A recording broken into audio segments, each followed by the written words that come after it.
चालू करो recording.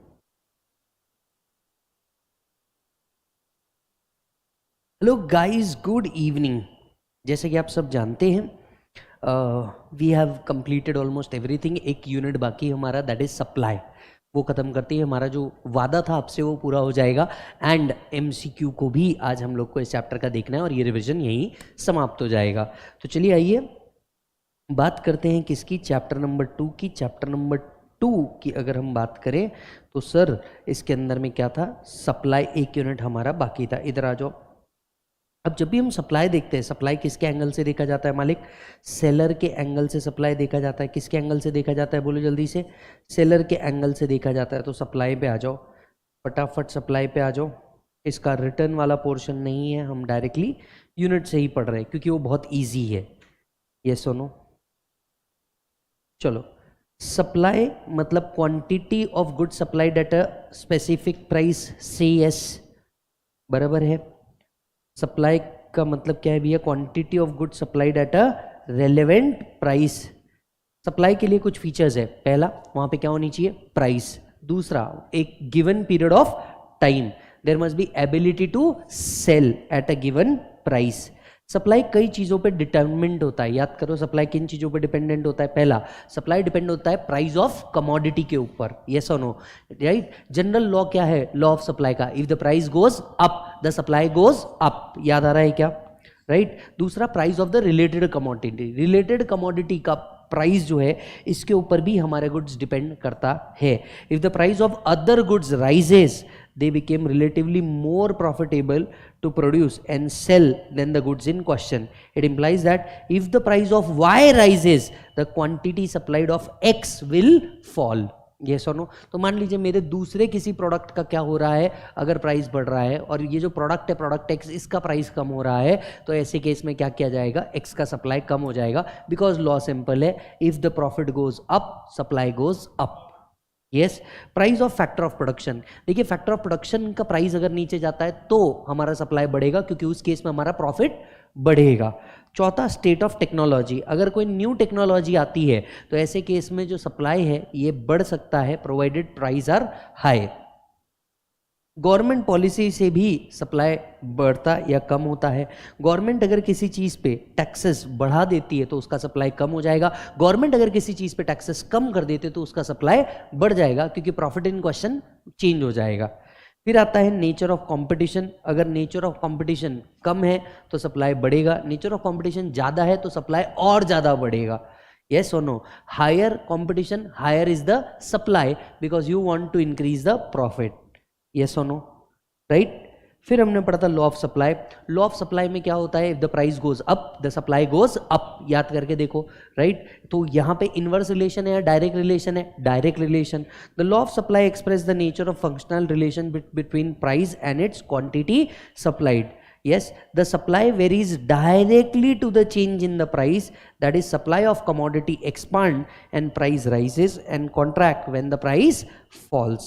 Thus there is a direct relationship between supply and price. अगर आप चार्ट को देखेंगे, जैसे जैसे प्राइस बढ़ते जा रहा है वैसे वैसे आपका जो सप्लाई है ये भी क्या होते जाएगा? बढ़ते जाएगा। सप्लाई कर्व फिर किस तरीके का होता है? जो सप्लाई कर्व होता है वो पॉजिटिव टूवर्ड्स राइट होता है, जो शो करता है जैसे जैसे प्राइस ऊपर जाएगा वैसे वैसे क्वांटिटी सप्लाइड भी ऊपर जाएगा। तो डिमांड कर्व नीचे की तरह होता है, सप्लाई कर्व ऊपर की तरह होता है, याद आ रहा है ना? और ये जहां दोनों मैच करते हैं उस पॉइंट को हम कहते हैं इक्विलिब्रियम पॉइंट, याद आ रहा है दोस्त? yes, तो supply curve is sloping upward from left to right, showing a direct relationship between price and quantity supplied, showing price and quantity supplied. yes or no? फिर हमने देखा था कॉन्ट्रैक्शन और एक्सपांशन ऑफ सप्लाई, इंक्रीज और decrease of supply, cut copy paste जो हमने पढ़ा था। अगर प्राइस के चक्कर में सप्लाई ऊपर या नीचे गया, we called it as expansion या कॉन्ट्रैक्शन ऑफ सप्लाई। अगर प्राइस ऊपर गया, सप्लाई बढ़ा, कॉन्ट्रैक्शन कहाँ आएगा? नीचे, और एक्सपांशन कहाँ आएगा? ऊपर। yes or no? सप्लाई के केस में उल्टा है, डिमांड के केस में एक्सपांशन नीचे था, सप्लाई के केस में एक्सपांशन ऊपर होगा, याद आ रहा है क्या? इसीलिए जो कर्व होगा इधर एक्सपांशन और इधर कॉन्ट्रैक्शन मिलने वाला है, because there is a direct relationship. ठीक है, ठीक उसी तरीके से अगर प्राइस को छोड़ के किसी भी अदर फैक्टर के कारण सप्लाई बदलता है तो इसे हम कहेंगे इंक्रीज और decrease in supply. There will be more than one supply curve. अगर सप्लाई कर्व राइट में शिफ्ट होता है we can say it as increase in supply. Supply curve अगर लेफ्ट में शिफ्ट होता है we can call it as decrease in supply. Yes. फिर हमने बात करी थी इलास्टिसिटी ऑफ सप्लाई की. इलास्टिसिटी ऑफ सप्लाई याद करके देखो, फॉर्मूला क्या है? Percentage change in quantity supplied upon percentage change in price. याद आ रहा है? या change in quantity upon change in price into price upon quantity. फिर हमने देखा था एक पॉजिटिव रिलेशन. यहां पे भी कितने प्रकार की इलास्टिसिटी है? 5. Perfectly in elastic supply, elastic supply, unitary elastic supply, relatively elastic, relatively in elastic. याद आ रहा है? कट कॉपी पेस्ट पूरा का पूरा. यहाँ पे कहीं कुछ नया नहीं मिलने वाला. सिर्फ जो डिमांड कर्व नीचे आ रहा था यहाँ पे क्या होगा? सप्लाई कर्व बनेगा, that is positive curve. 2 method है इसको मेजर करने की. एक है percentage method, that is percentage change in quantity supplied upon percentage change in price. और दूसरा है आर्क मेथड. याद करके देखो, आर्क मेथड का फॉर्मूला क्या था? Q1 minus Q2 upon Q1 plus Q2 into P1 plus P2 upon P1 minus P2. खत्म. यस और नो? यहाँ पे हमारा ये यूनिट भी क्या हुआ था? ओवर. तो सप्लाई के अंदर में अगर देखा जाए तो ऐसा कुछ नहीं है, सिर्फ 2 ही चीजों पे फोकस करना है. पहला है डायरेक्ट कनेक्शन और दूसरा है आपका, बोले जल्दी से, इलास्टिसिटी. खत्म. ये 2 चीज अगर आपने कर ली तो आपका कंटेंट डन हो गया. चलो जी सर, हमारा एमसीक्यू बाकी है. आ जाओ इसके एमसीक्यू देख लेते हैं. तो फटाफट सभी लोग चैप्टर नंबर 2 का एमसीक्यू ओपन कर लीजिए. एमसीक्यू को हम लोग एक एक करके खत्म करेंगे. यस और नो? राइट. चलो सबसे पहले सॉल्व क्वेश्चन नंबर 1. अगेन वही आपने देखा है, हम लोग रैंडम क्वेश्चन सिलेक्ट कर रहे हैं जो हमारे को लगता है कि हाँ ये इंपॉर्टेंट हो सकते हैं. रैंडम क्वेश्चन सिलेक्ट कर रहे हैं. Demand for a commodity refers to.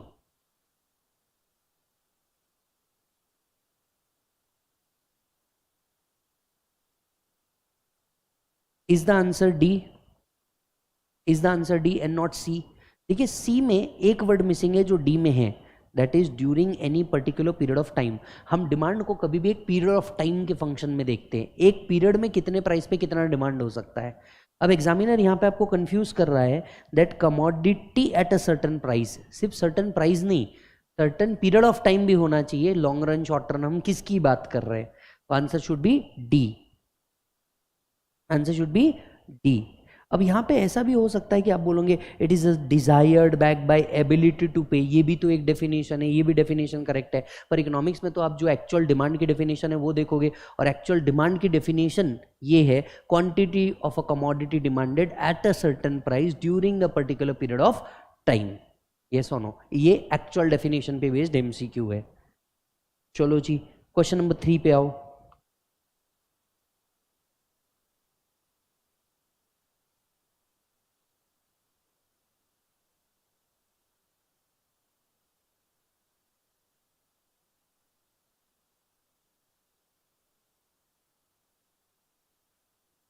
Is it B? The entire relationship between quantity demanded and the price of the goods, other thing remain constant. Yes or no? क्योंकि law of demand भी यही बोलता है, other thing remain constant. If the price goes up, the demand goes down, and vice versa. Answer should be B. 7th MCQ. The quantity demanded is a flow. It should be a continuous concept. It's a continuous concept, not a static concept. So the quantity demanded is a flow concept. Quantity demanded is a flow concept. It goes on. Come on, 14th. What is not a determinant of demand?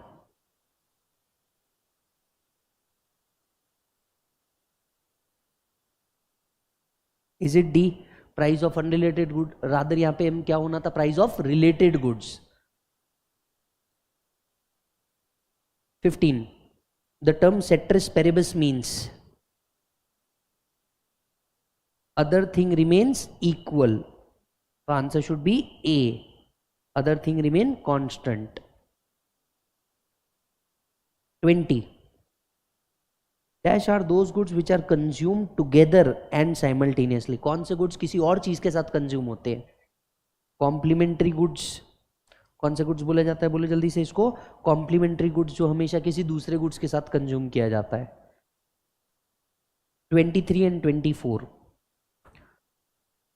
two commodities are called as dash when they satisfy the same want and can be used in place of another, एक के जगह दूसरा भी use हो सकता है। Is it a substitute goods? 24, there is dash relation between demand of the product and price of its substitute, price of it substitute बोला है। Demand for a product and price of it substitute, both direct and positive. यहां पे indirect, सी indirect relation same price के product और quantity demanded में, यहां हम substitute का बोल रहे हैं, मतलब जहां आपने प्राइस बढ़ाया क्वांटिटी डिमांडेड और सब्सटीट्यूट बढ़ जाएगा, तो उनके साथ हमारा कौन सा रिलेशन हुआ, डायरेक्ट। प्राइस एंड कमोडिटी का कौन सा रिलेशन हुआ, इनडायरेक्ट। समझ में आया? तो ये एमसीक्यू वैसा फॉर्म्ड है, इंपॉर्टेंट मार्क कर लेना इसको भी। 26, highly priced goods are consumed by status seeking rich people to satisfy the need for conspicuous consumption. This is called as highly priced goods। कौन यूज करते हैं, याद करो कौन सा इफेक्ट बोला जाता है इसे। Is it a Snob effect or Veblen effect?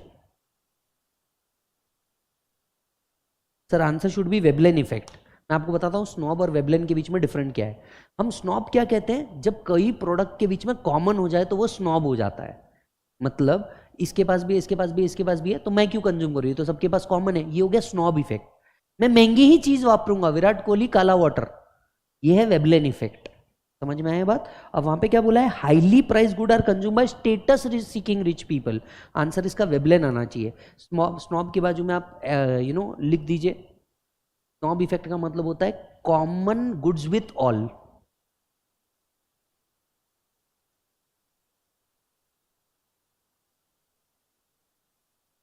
लीजिए 31 सॉल्व कीजिए।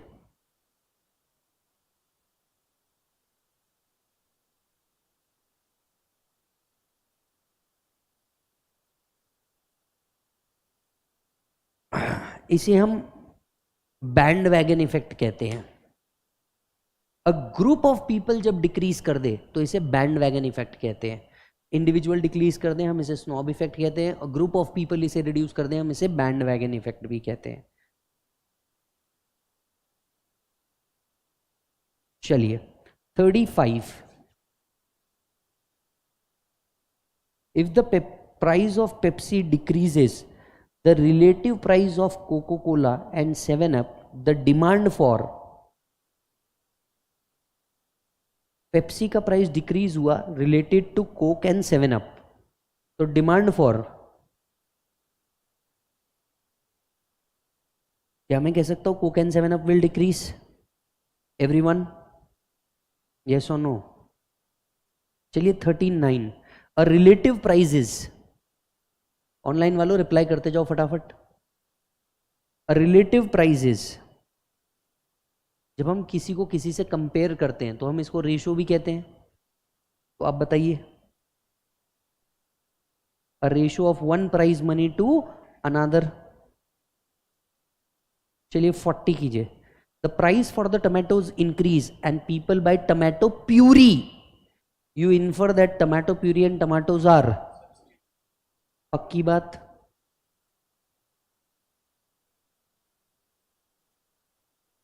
Come on. 46 एंड 47 दोनों।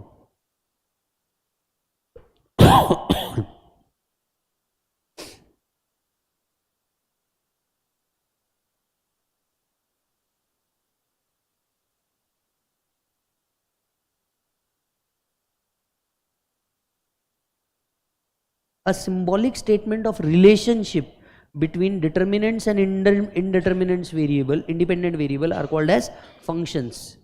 इसीलिए हम कोई भी जब फॉर्मूला लेते हैं, dash is a function of. 47, in demand function the demand for the product is, demand function में डिमांड कौन सा वेरिएबल है, इंडिपेंडेंट है कि डिपेंडेंट है? तो इट्स अ डिपेंडेंट वेरिएबल। इसीलिए तो हम पढ़ते हैं ना, demand is dependent upon price of the good, demand is dependent upon income of consumer, demand is dependent upon taste and preference. तो डिमांड कौन सा फंक्शन हुआ? Dependent function. Come on 52, the decrease in demand for the camera, other thing will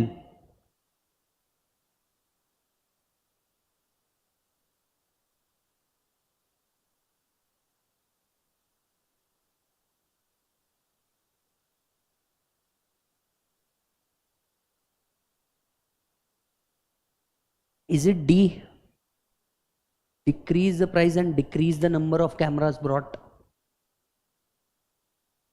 If there is a demand for the camera decrease, अगर कैमरे की overall demand ही कम हो गई तो क्या होगा?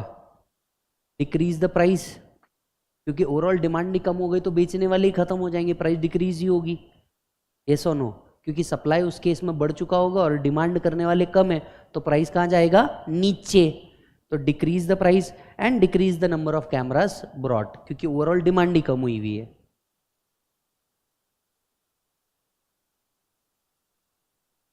56, who has given the law of demand? Is that the Alfred Marshall? 57, a table which represents different price of the goods and corresponding quantity demanded. Price और quantity दोनों शो कर रहा है, इसे हम क्या कहेंगे? Demand schedule. याद आ रहा है तुम लोग को? 59, dash is a graphical representation of demand curve, is a graphical representation of demand schedule, क्योंकि डिमांड शेड्यूल के बेसिस पे क्या बनता है? ग्राफ। याद आ रहा है क्या बेटा? चलो 63, the dash sloping demand curve is in accordance with the law of demand which describe a dash price demand relationship. अच्छा मेरे को एक बात बताओ, इस पे बहुत बहुत इजी है। डिमांड कर्व कौन सा स्लोपिंग होता है? डाउनवर्ड, मतलब अपवर्ड वाले सारे ऑप्शन इधर से कट हो गए। अब अगर वो हमसे बात कर रहे हैं लॉ ऑफ डिमांड की, तो वो कौन सा रिलेशन शो करता है? डायरेक्ट या इनवर्स? डायरेक्ट या इनवर्स? तो answer don't you think B होना चाहिए? खत्म, आंसर बी होना चाहिए। अब लाइन पूरी पढ़ो। A downward sloping demand curve is in accordance with the law of demand which prescribe a inverse relation between price and demand.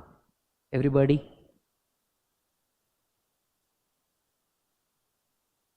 Sixty 69,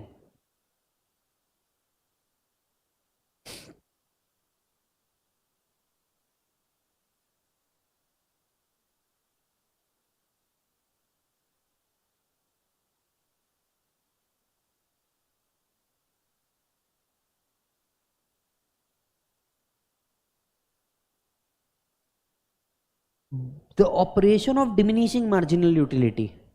diminishing marginal utility मतलब जितना ज़्यादा मैं कंज्यूम करते जाऊंगा उतनी मेरी यूटिलिटी डाउन होती जाएगी। And the act of consumer to equalize utility, अब कंज्यूमर अपनी यूटिलिटी को क्या करना चाहेगा? Equalize with the price is a result of downward sloping demand curve. Demand curve क्यों डाउनवर्ड स्लोपिंग होता है? उसका रीजन है वो because of operation of law of diminishing marginal utility.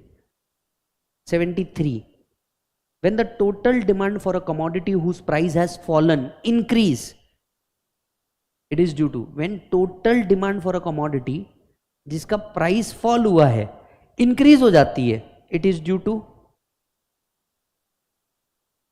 अगर किसी चीज की डिमांड बढ़ गई क्योंकि इसकी प्राइस कम हो जाती है, तो ये किस इफेक्ट के कारण आपको देखने को मिल रहा है? Price direct effect.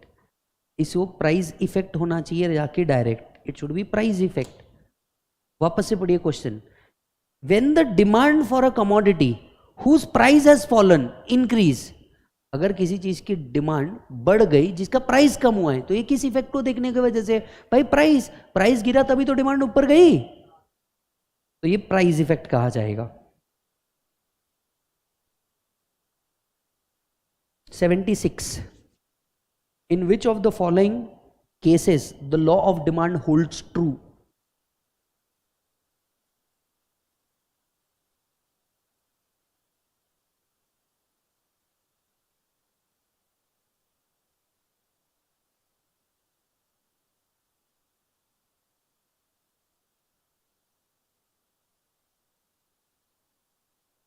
Is it the normal goods?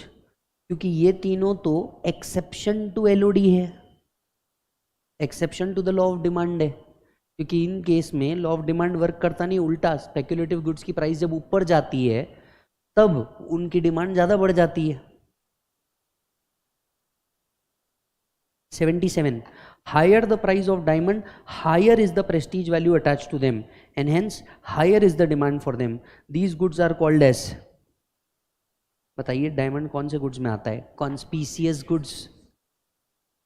82 in case of giffen goods the demand curve will be, answer is D, upward sloping to right, क्योंकि गिफन गुड्स तो आपकी नेसेसिटी के अंदर में भी आता है। All Giffen goods are necessity but all necessity is not Giffen goods. तो नेसेसिटी में आपकी डिमांड बढ़नी ही बढ़नी है, प्राइस किधर भी चल जाए। 89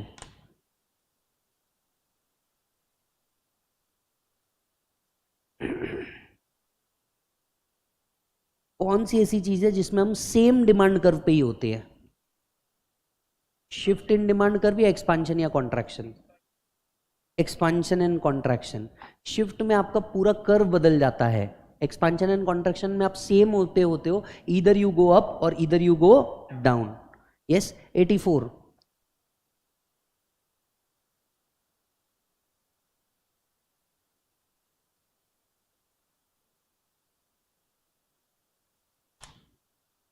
ऐसे गुड्स जो डायरेक्ट रिलेशन शो करते हैं, चारों में से सिर्फ एक है गिफन गुड्स, क्योंकि गिफन गुड्स आपकी नेसेसिटी के अंदर में आते हैं और नेसेसिटी आपको लगने ही वाली है प्राइस इसका कुछ भी हो जाए। यस और नो? राइट। उल्टा डायरेक्ट रिलेशनशिप भी शो करते हैं, ऐसे गुड्स के प्राइस बढ़ते तो लोग पहले खरीद के रख लेते हैं क्योंकि वो नेसेसिटी वाली चीज है।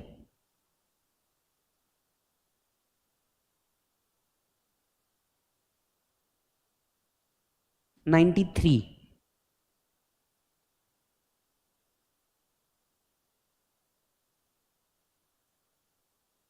देखो जहां ये बढ़ा जाता है ना, movement along the demand curve, इसका आंसर सिर्फ एक ही हो सकता है। एक ही डिमांड कर्व पे, अलोंग मतलब एक ही डिमांड कर्व पे, बताओ क्या हो सकता है? movement along the demand curve for soft drink is best described as a change in quantity demanded। अब हम इसको एक्सपांशन या कॉन्ट्रैक्शन ना बोल करके क्या बोल रहे हैं? चेंज बोल रहे हैं। Why? Because soft drink market is oligopoly market. इसके सब्सटीट्यूट के बेसिस पे इसका प्राइस क्या हो सकता है? चेंज, है ना। और हर एक जन सेम कोल्ड ड्रिंक यूज नहीं करता।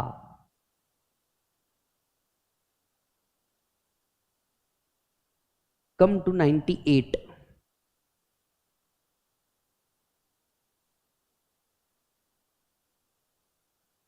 suppose the price of Pepsi increase, we can expect the demand curve of Coca-Cola।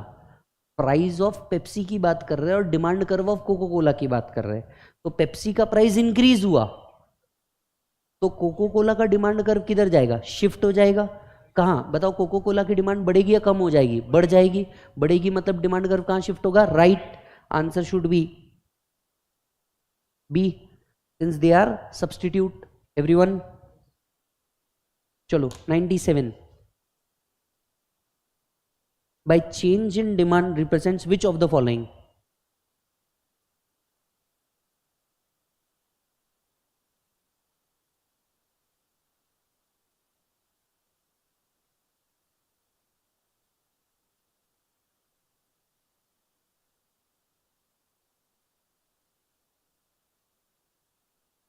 Answer should B D. Change in demand क्या रिप्रेजेंट करता है? डिमांड बढ़ी या कम हुई, बराबर है। जनरली चेंज इन डिमांड जब भी हम बात करते हैं, see movement along the demand curve हम कभी एक्सपेंशन या कॉन्ट्रैक्शन की बात कर सकते हैं, ठीक है, on the same demand curve. But when they say change in demand, change in demand because of the shift in demand curve होता है। तो answer should be shift in demand curve. 100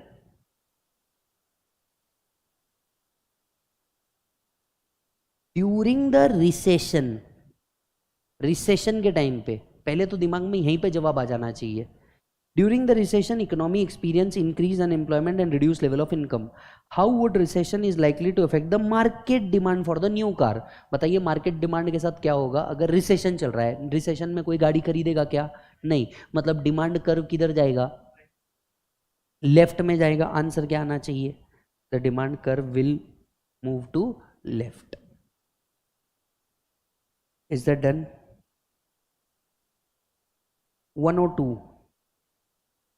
Which of the following may be a reason behind rightward shift of demand curve? Rightward shift of demand curve किस वजह से हुआ होगा?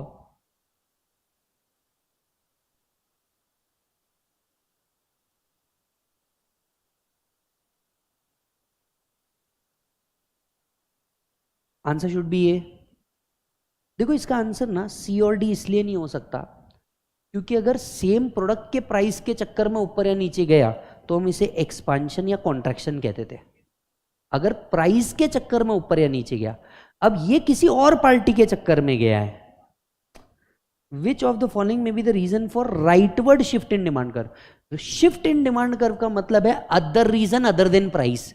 Other than price क्या reason हो सकते हैं? Availability of substitute, taste and preference, population growth. तो ये दो तो आंसर नहीं हो सकते क्योंकि अगर उसी प्रोडक्ट के कमोडिटी के कारण हुआ तो ये एक्सपांशन या कॉन्ट्रैक्शन होना चाहिए था. अब अगर मेरा शिफ्ट में गया है, मेरा डिमांड कर्व बड़ा है, मतलब मेरे सब्सटीट्यूट का प्राइस बड़ा होगा तब मेरा डिमांड बड़ा है, because there is a direct relationship. इसलिए आंसर ए आना चाहिए.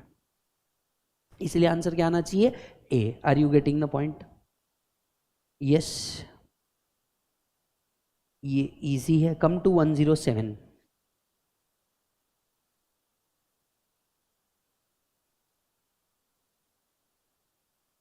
अगर कंज्यूमर हैबिचुअल कंज्यूमर है, मतलब वो प्रोडक्ट उसको लगता ही लगता है, तो इसकी डिमांड कैसी रहेगी? इनइलास्टिक. हमने एग्जांपल लिया था क्लास में, याद करो, रेगुलर क्लास में. अगर कोई विमल खाता है, विमल कितना भी प्राइस चल जाए, वो विमल खाना थोड़ी छोड़ देगा प्राइस के चक्कर में. यस. 109.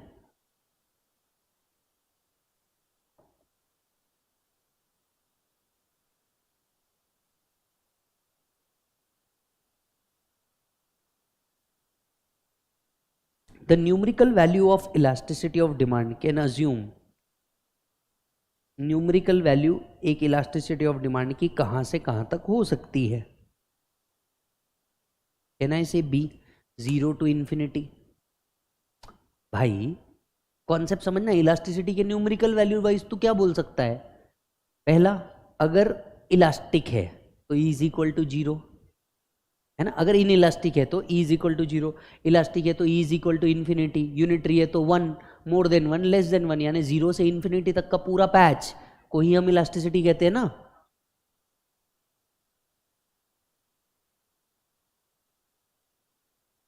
$112.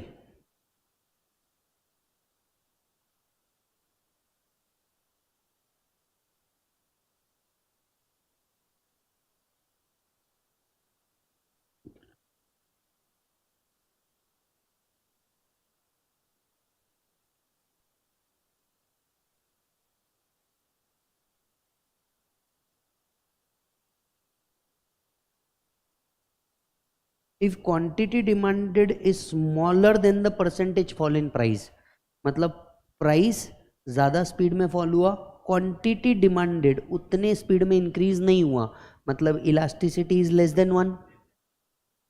इसीलिए smaller than 1 should be the answer. Less than 1 को हम स्मॉलर देन 1 भी कह सकते हैं. 115.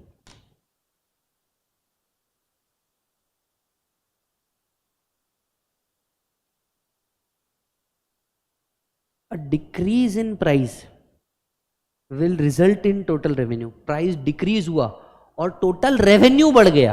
टोटल रेवेन्यू तो तभी बढ़ सकता है जब, बताओ, if decrease in price, price अगर कम हुआ तो आपका टोटल रेवेन्यू बढ़ जाएगा. इफ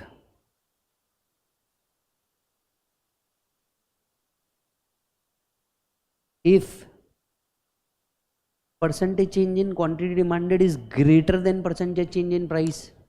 प्राइस 5% से ही चेंज हुआ, क्वांटिटी डिमांडेड 15% से चेंज हुई, तो प्राइस आपने कम भी किया तो रेवेन्यू तब बढ़ जाएगा जब आप ज्यादा क्वांटिटी सेल कर पाओगे।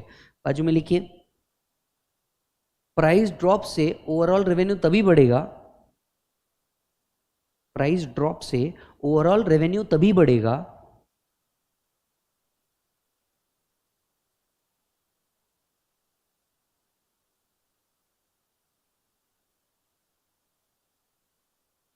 जब क्वांटिटी इंक्रीज होगी।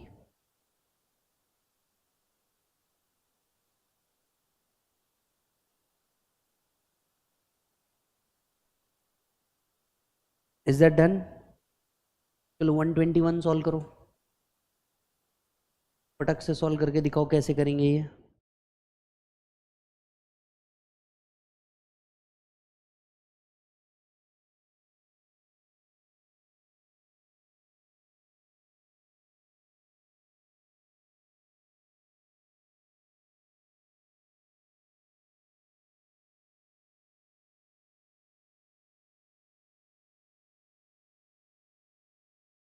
चलो जल्दी,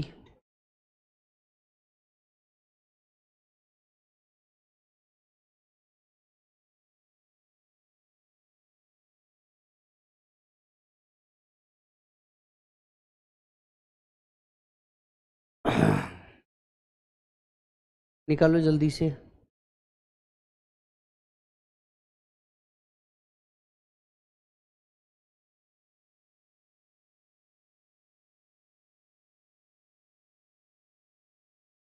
कितना आंसर आ रहा है?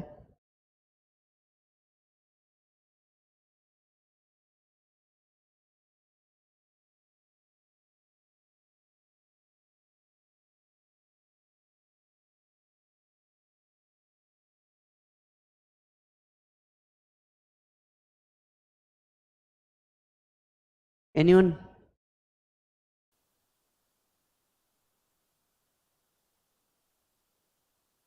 हम्म,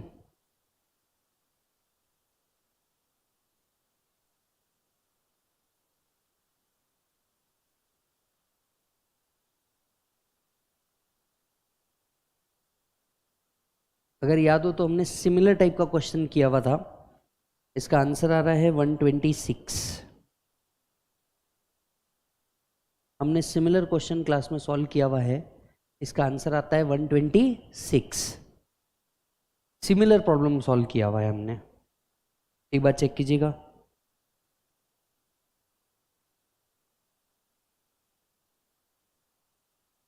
वन 123 पे आओ,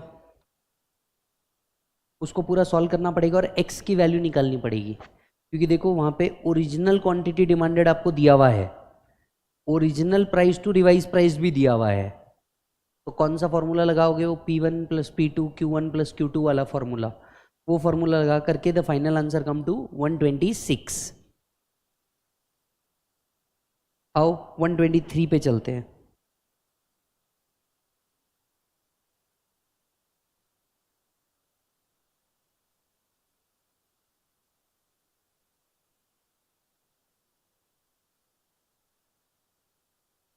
बोलो।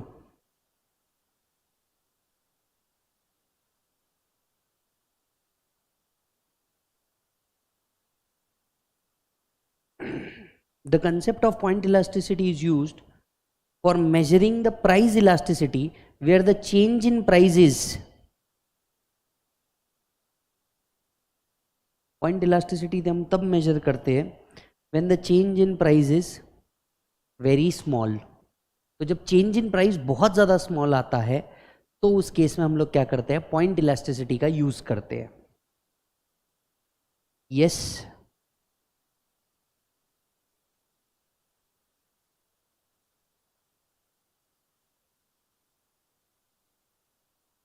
वन 127। एक काम करो, 126 127 दोनों सॉल्व करो। Which of the following method calculates elasticity of demand by using the formula lower segment of demand curve divided by upper segment of demand curve? Is it point elasticity method? To know the base price and quantity, which method of elasticity is used. Base price और quantity ये दोनों समझना है तो आपको arc elasticity use करना पड़ता। इसको हम एवरेज मेथड भी कहते हैं। बेस प्राइस और क्वांटिटी जिसमें ढूंढा जाता है इसको हम एवरेज निकालना भी बोलते हैं। तो इसके लिए जो मेथड यूज होता है उसको हम आर्क इलास्टिसिटी कहते हैं।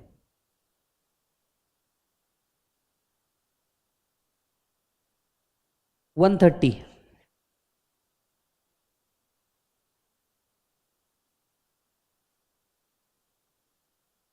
if the price of air conditioner increase from 30,000 to 30,010, the change in demand is negligible. We use which of the measure?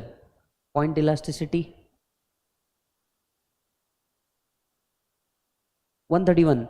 The elasticity between 2 points, दो पॉइंट्स के बीच में इलास्टिसिटी को हम कौन सी इलास्टिसिटी कहते हैं? Arc elasticity. yes 132. go for it. Suppose the price of movie scene at a theater rise from 120 to 200 and attendance of movie fall from 300 to 200.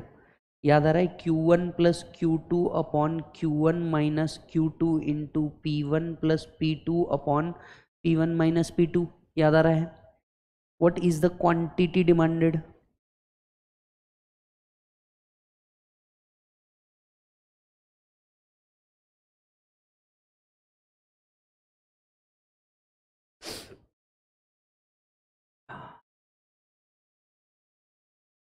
Is it 300 minus 200 upon 500 into 320 upon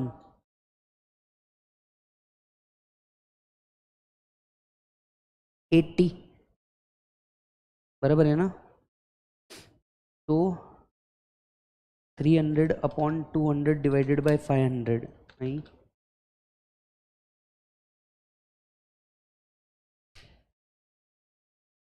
0.2 into 4. Is it 0.2 into 4? That is 0.80.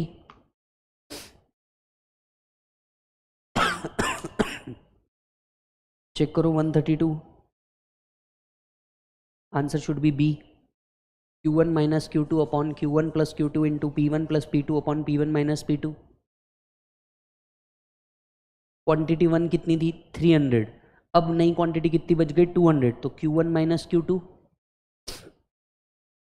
अब formula उल्टा तो नहीं लगा रहे, देख लेना। मैंने पहले उल्टा लिखा था इसके लिए, बाद में मैंने उसको रेक्टिफाई किया। चलो सेम एक क्वेश्चन 133 भी सॉल्व करो। सेम आर्क मेथड का एक और क्वेश्चन सॉल्व करो। Suppose a departmental stores has a sale on its silverware if price of plate setting reduced from 300 to 200. ठीक है,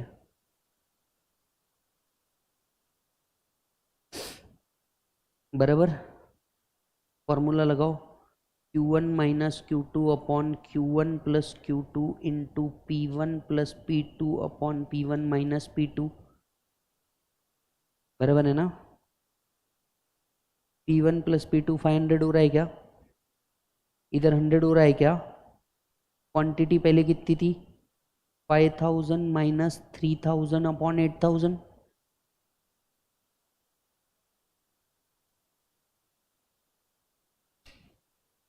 Is it 0.25 into 5? The answer should be 1.25. Check करो। Everybody negative आता भी तो कंसिडर नहीं करते price elasticity में हम लोग। Is that done? चलो 136 137 डन करो।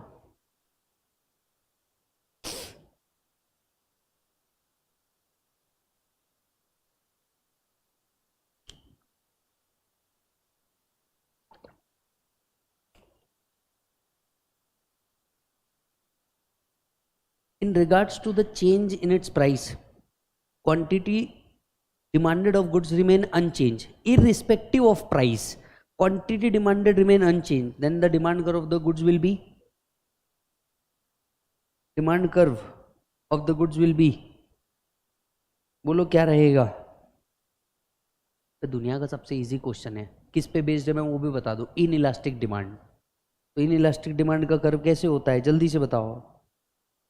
Is it vertical? 137, the price of hot dog increase, price increase by 22%, but quantity demanded falls by 25%। क्या ये कह सकता हूं इलास्टिक रहेगा, इन इलास्टिक रहेगा? वैसे अगर देखा जाए तो ये रिलेटिवली इन इलास्टिक के अंदर आना चाहिए, हाँ या ना? पर रिलेटिव इलास्टिक ऑप्शन नहीं है, तो तुम इलास्टिक बोल सकते हो, क्योंकि प्राइस चेंज से इंपैक्ट पड़ रहा है। रिलेटिव इलास्टिक आंसर होता तो यहाँ पे relative elastic would have been more suitable answer, पर वो नहीं है, तो इलास्टिक लिख के आना पड़ेगा आपको।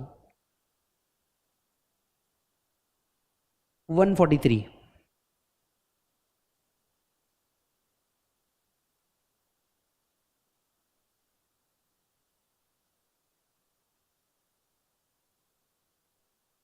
We cannot find exact coefficient of price elasticity, क्योंकि प्राइस इलास्टिसिटी का फॉर्मूला यहाँ पे लगता ही नहीं। टोटल आउटलेट में प्राइस इनटू क्वांटिटी होता है, जबकि इलास्टिसिटी ढूंढने के लिए percentage change in quantity demanded upon percentage change in price लगता। तो using the following method we can not find exact coefficient of price elasticity, है ना? इंपॉर्टेंट है, मार्क करके रखो।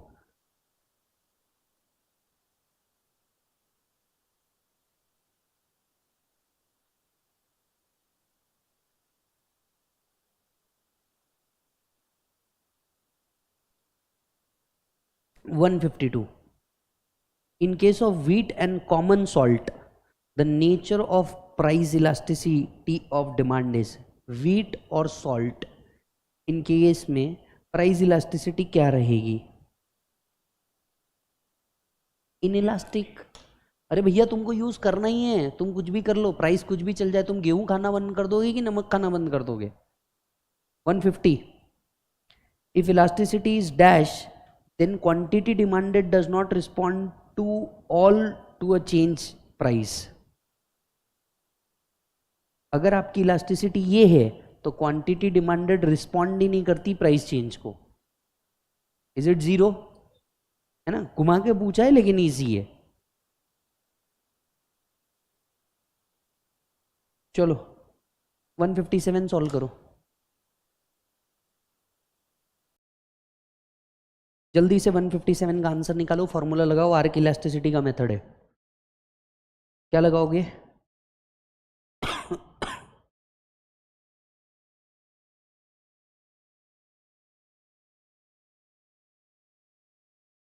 लगाओ जल्दी formula.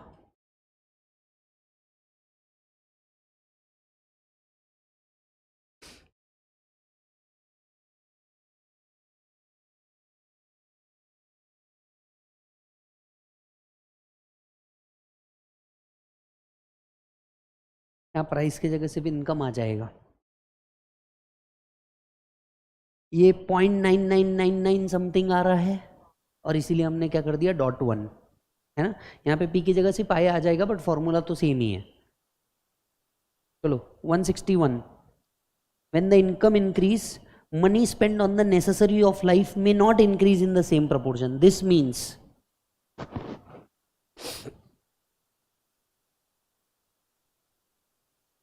income elasticity of demand is less than 1।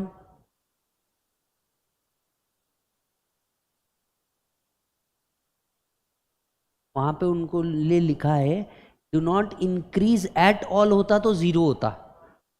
अगर वहां पे ये लिखा होता do not increase at all तो जीरो होता। वहां लिखा है do not increase in the same proportion, मतलब लेस देन 1 है। समझ में आया? बुलाती है मगर जाने का नहीं। वहां अगर इक्वल टू जीरो होता, हम उसको आंसर ए तब लेते जब वो बोलता कि भैया इंक्रीज एट ऑल है ही नहीं, वो बोल रहा है सेम प्रपोर्शन में नहीं हुआ, मतलब लेस प्रपोर्शन में इंक्रीज हुआ, तब तो वो लेस देन 1 हुआ। समझ आ रहा है बात? चलिए 165,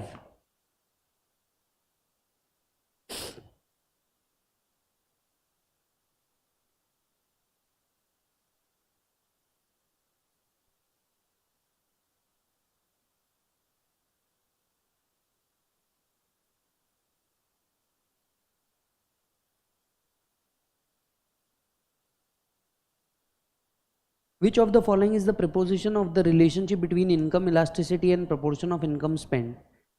If the proportion of income on the goods remain the same as income increase, then the elasticity will be equal to 1. जितने में income increase हुई उतनी demand increase हुई equal to 1. If the proportion on the amount of goods spent increase, then the income elasticity from the goods is greater than 1. ये भी सही है. If the spent goods decrease as the income rises, the income elasticity will be less than 1. ये भी right है. Answer should be all of the above. 170. The income elasticity of tomatoes is 0.25. It means tomatoes are normal goods,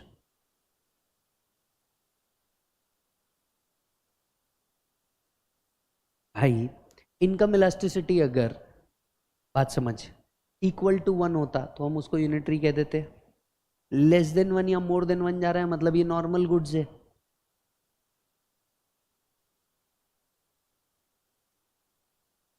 $174. The income elasticity of demand for a commodity button is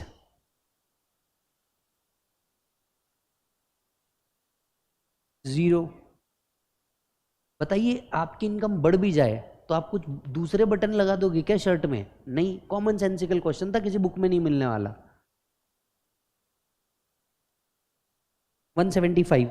In case of inferior goods, the income elasticity of demand is inferior goods है. बेटा एक बात याद रखो, inferior goods के case में income elasticity negative ही होती है. मैंने क्लियर कट बोला भी था. इंफीरियर गुड्स के केस में इनकम इलास्टिसिटी क्या होती है? निगेटिव, सीधा. 183.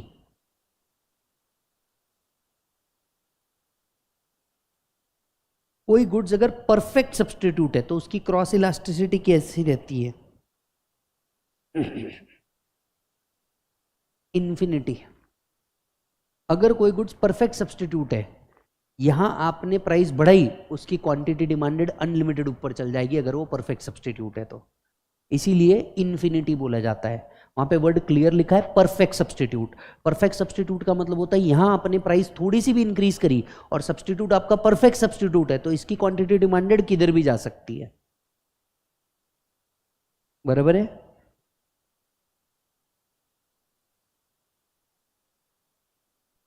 One 186.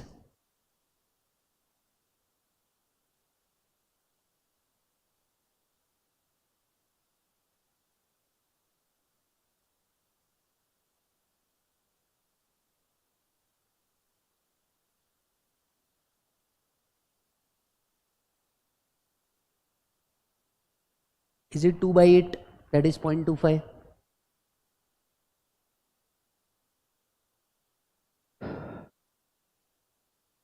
$191. If quantity demanded of mutton increase by 5%, when price of chicken increase by 20%. बराबर है ना? The cross price elasticity will be yes or no? 191. Answer will be B. अरे everybody है ना. Change in quantity demanded upon change in price. Formula लगाया गया है cross elasticity का. 198.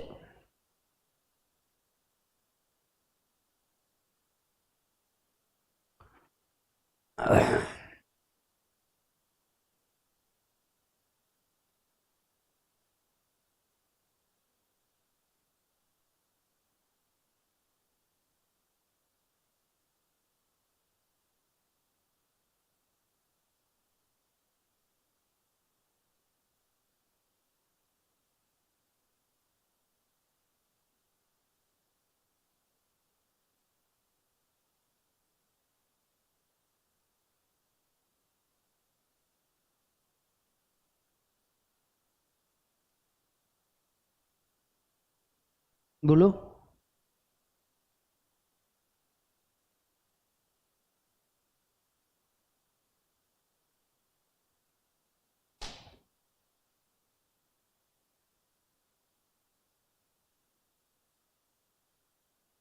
Is the answer 2?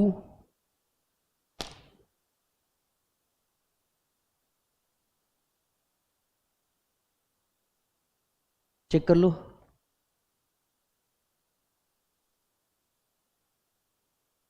Is the answer 2?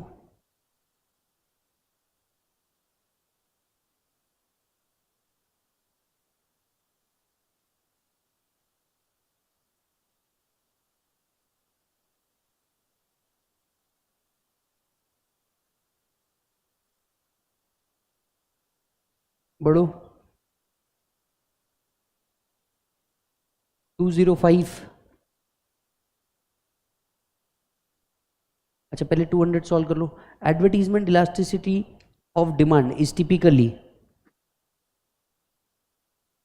Advertisement elasticity of demand typically क्या होती है? पॉजिटिव। सर क्यों? भैया जब भी हम कोई एडवर्टीजमेंट करते हैं जनरली सेल्स बढ़ता ही बढ़ता है, इसीलिए जनरली एडवर्टीजमेंट इलास्टिसिटी क्या होती है? पॉजिटिव होती है। 205, when the change in demand is less than the proportionate change in advertisement expenditure, the elasticity of advertisement will be,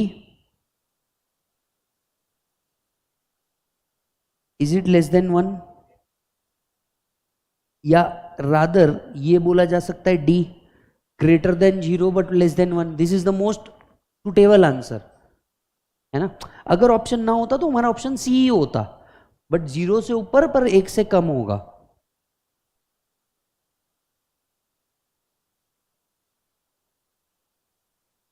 देखिए ये जो डिमांड फॉरकास्टिंग वाला पार्ट है, ठीक है, ये आपके मॉड्यूल में रिसेंटली दिया नहीं है। जो नए मॉड्यूल आपके आए हैं उसके अंदर में दिया नहीं है, ये मैंने आपको क्लास में भी बताया है, लेकिन इसके ऊपर क्वेश्चन आज भी आपको पूछे जाते हैं। तो इससे रिलेटेड कुछ रेलेवेंट क्वेश्चन मैं आपको दे देता हूँ, ठीक है। बचे हुए क्वेश्चन आप नहीं भी पढ़ के जाओगे with respect to demand forecasting वाला पार्ट तो भी चलेगा, क्योंकि मॉड्यूल में रिसेंटली इसको हटा दिया गया है। यस 208, ये 209 डेल्फी टेक्निक हट चुका है, ये भी टेक्निक हट चुका है, तो इसको आप कट कर दो। डायरेक्ट कुछ डिमांड फॉरकास्टिंग के कुछ ही क्वेश्चन करवा रहा हूँ, वो क्वेश्चन करके चल जाना बस, क्योंकि कंटेंट को ही हटा दिया गया है। Forecasting of demand is an art and science of predicting,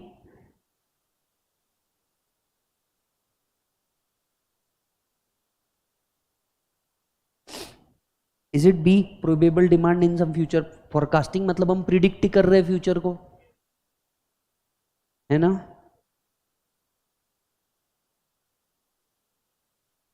215 ये हटा दो, ये सब नहीं भी पढ़ोगे अब तो भी चलेगा। ऑलमोस्ट मैंने भी इसको न्यू बुक से गायब कर दिया। The demand for the product is independent of other goods. आपका जो डिमांड है वो अदर गुड्स पे डिपेंडेंट नहीं है, इंडिपेंडेंट है। मतलब आपकी डिमांड कैसी डिमांड हो गई? ऑटोनॉमस डिमांड, खुद से आई हुई। यही अगर किसी और गुड्स के कारण आई हुई होती तो हम इसे डिराइव्ड डिमांड कहते हैं।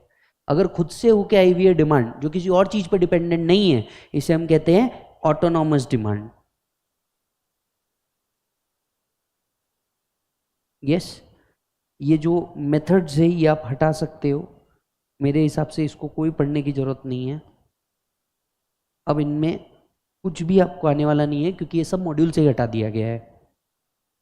चलिए ये बहुत इजी है ये वाला पार्ट, सीधा 231 पे आओ।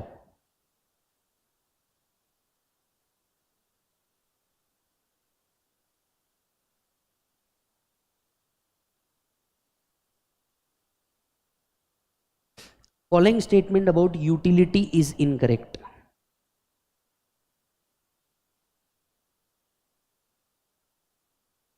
कौन सी चीज इसमें से यूटिलिटी के बारे में इनकरेक्ट है?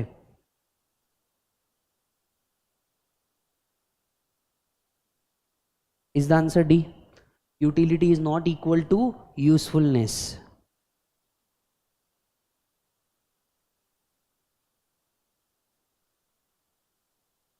To 42 at the point of, it should be saturation, at the point of saturation TU is maximum NMU is 0। याद आ रहा है क्या?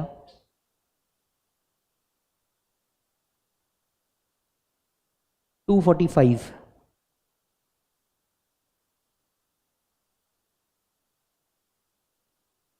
पहले केस में तो ये भी 200 आएगा,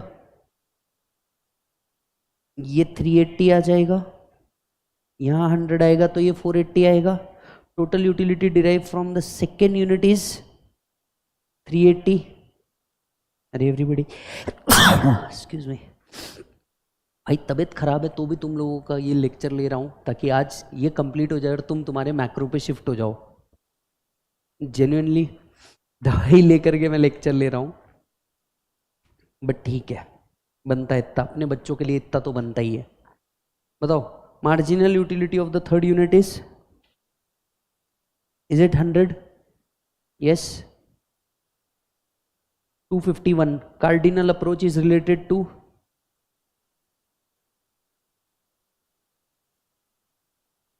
Is it law of diminishing returns?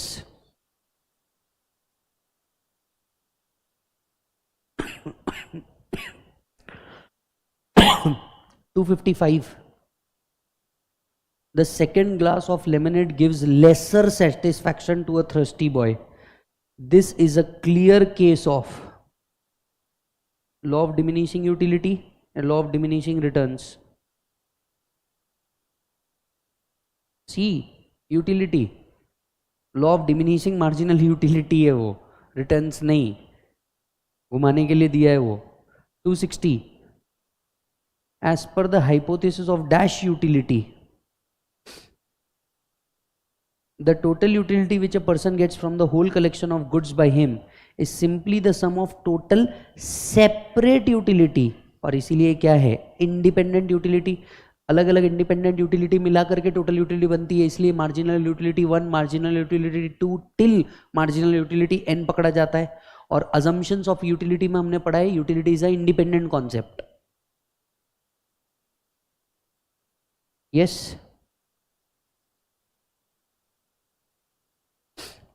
चलो 268।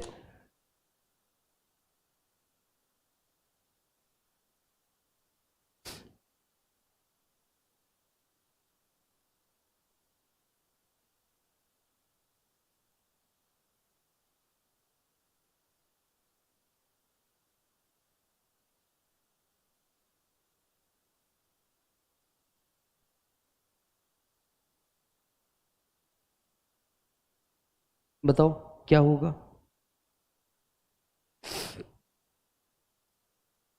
It can be measured in money. Consumer surplus का जो कंसेप्ट है ये law of diminishing marginal utility में आता है। And when marginal utility is greater than price तो हम कंज्यूमर सरप्लस कहते हैं। मतलब हम कंज्यूमर सरप्लस को नंबर्स में बता सकते हैं। बाजू में लिखिए, consumer surplus is a concept of cardinal approach.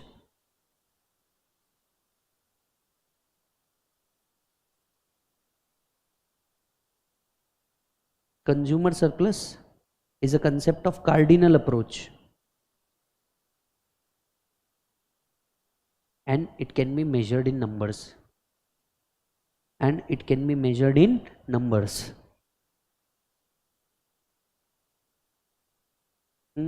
बराबर है ना। मार्जिनल यूटिलिटी आप कैसे बता सकते हो ना,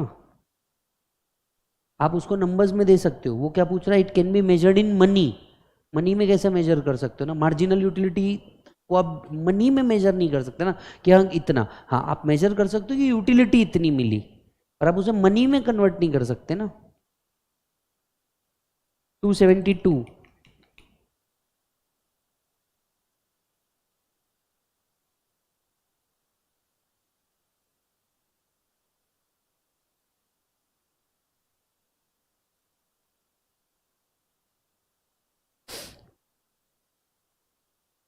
इज द आंसर सी। बाजू में लिखिए, what he is ready to pay minus what he actually pays. ये तो कंज्यूमर सरप्लस का बेसिक फॉर्मूला है, what he is ready to pay minus what he actually page.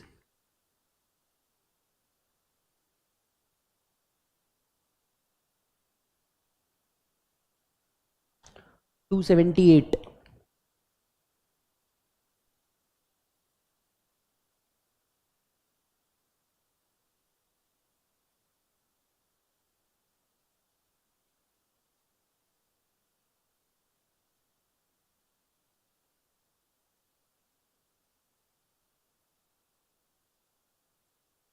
A, B, C या डी? Is the answer D? Yes. 282।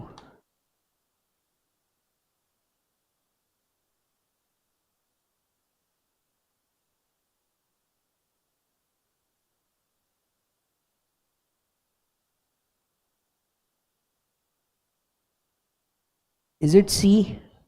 Indifference curve cannot intersect each other. 287. An IC shows dash MRS between commodity. IC है मतलब marginal rate of substitution होगा. MRS is continuously increasing और MRS is continuously decreasing. बस इस पे सवाल है. MRS is continuously decreasing. बाजू में लिखिए. और ये आपने लिखा हुआ भी है. MRS is continuously decreasing. 4:1, 3:1, 2:1. MRS is continuously decreasing. बाजू में लिख के रखिए, है ना? Because you sacrifice some sandwich to gain certain burgers. तो ये जो रेशो है ये हमेशा गिरता रहता है. 288.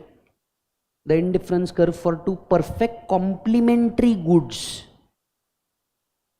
परफेक्ट कॉम्प्लीमेंट्री गुड्स बोल रहे हो, एल शेप्ड. हालांकि इसके पीछे कोई स्पेसिफिक लॉजिक उनने दिया नहीं, पर हाँ ये जरूर बोला है कि ये एल शेप होता है. बहुत रेयर क्वेश्चन है, शायद आ सके, शायद ही आ सके.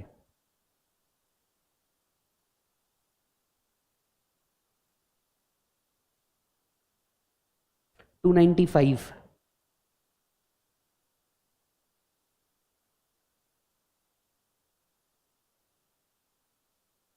Is it all of the above? Indifference curve के 3 नाम दिए हैं आपको. 300. 300.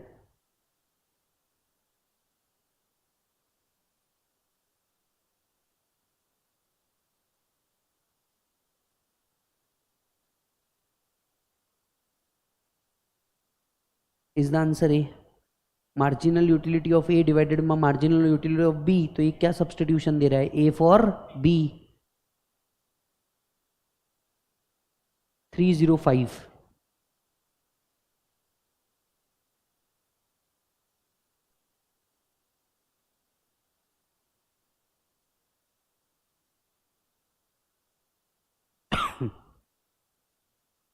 सी.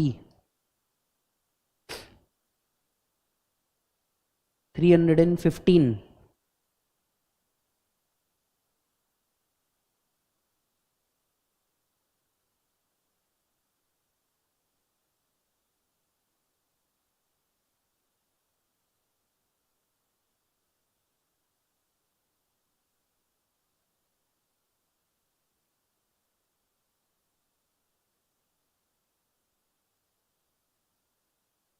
And the answer is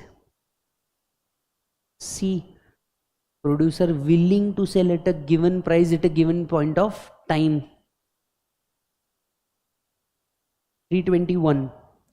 Other thing being equal, the dash, the relative price of goods, the quantity of it will be supplied. Direct question है. Higher the related price of the good, higher quantity will be supplied.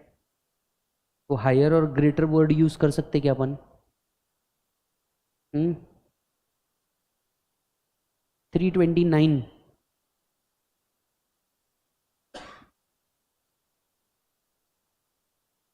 If good growing condition increase the supply of strawberries and hot weather increase the demand for strawberries, the quantities of strawberry brought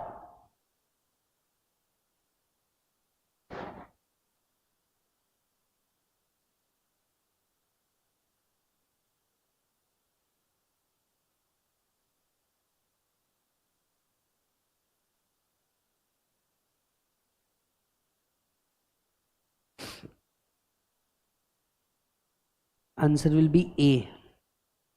If good growing condition increase the supply of strawberry, एक अच्छी condition मिलती है, आपकी strawberry grow हो जाती और hot weather इनकी demand भी बढ़ा देता है. the quantity of strawberries brought, the demand for quantity of strawberries brought will increase and the price might rise, fall or may not change. क्योंकि उनने दोनों वेदर की बात करी है. उनने बोला हॉट वेदर इसका सप्लाई इंक्रीज कर देता और जनरली एक अच्छी कंडीशन भी रही ग्रोइंग तो वो इंक्रीज हो जाती, तो प्राइस किधर भी जा सकता है, but overall strawberries will increase because demand increase हो रही है. 330 the supply curve of perishable commodities. Perishable commodity है तो इसका सप्लाई कर्व कैसे रहता है? Perfectly inelastic. इनके प्राइस से इन पे क्या फर्क पड़ता?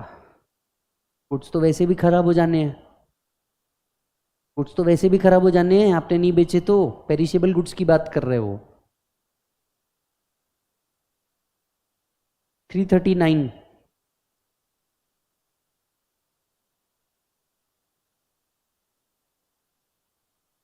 सप्लाई कर्व राइट में मूव हो रहा है तो आप क्या कहेंगे? सप्लाई कर्व राइट में मूव हो रहा है, आप क्या कहेंगे? Supply increases. 348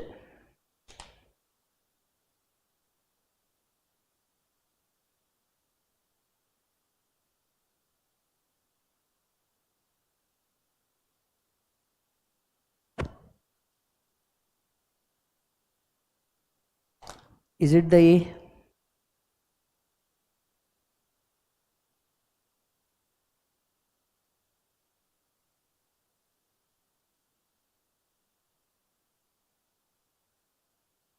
$351.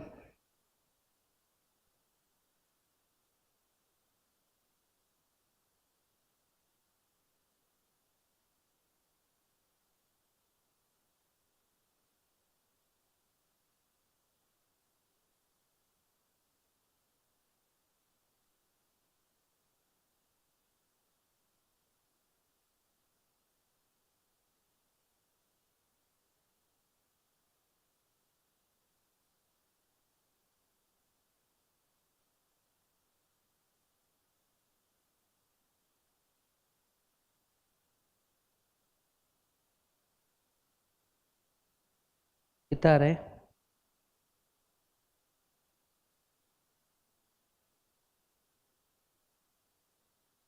बोलो.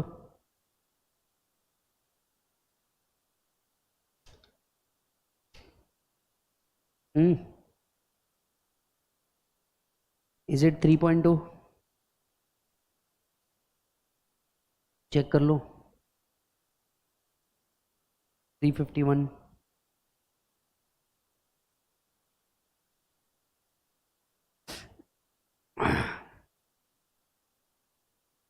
Change in quantity amount, change in price.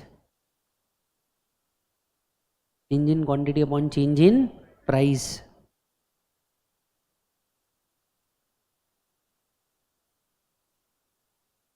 $359. A vertical supply curve parallel to y-axis implies that elasticity of supply is. बोलो जल्दी, 1 मिनट का क्वेश्चन नहीं है. A vertical supply curve parallel to y-axis implies that the elasticity of supply is. बोलो ना, 0. Yes or no? 364. If quantity supplied is exactly equal to the related change in price, exactly equal बोला है, exactly equal is equal to 1.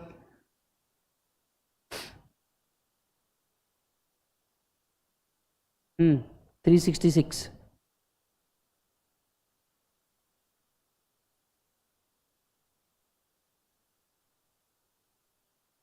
When the supply of product is perfectly inelastic, then the curve will be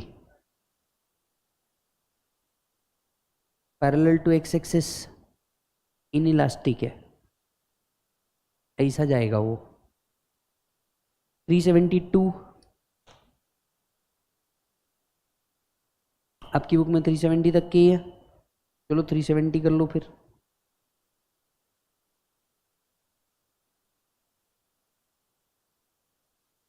The equilibrium price is interaction between